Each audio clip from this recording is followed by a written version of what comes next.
Good morning Philippines, may buntag mga higala. Welcome to my channel, Lulong Purdoy Vlogs. Guys, makikita mo ang mga puno ng kahoy. Para wala nang buhay pa. Kung tingnan mo parang mga patay na sila, pero buhay yan. Wala nang mga dahon, ubos na. Laglag sa lupa. So ganito na yan guys, hanggang mag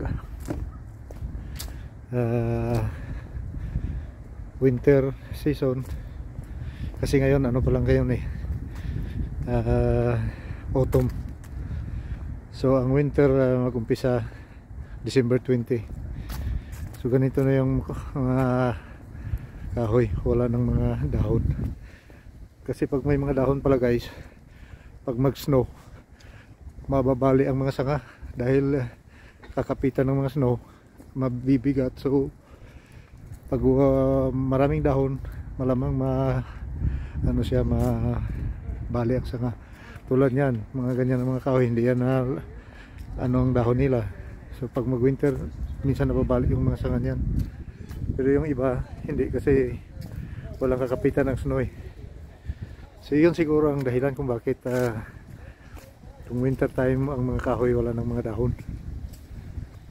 Ganun siguro guys, kaya marunong talaga ang Panginoon. So itong kahoy na ito, malaglag pa ito pero hindi pa naubos. Gawin pa ngayon ba? Doon din sa unahan.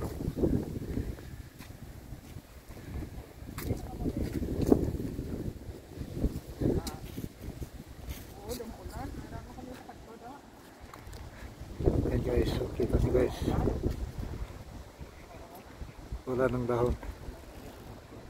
Yan ang itsura ng kahoy pag wala ng dahon.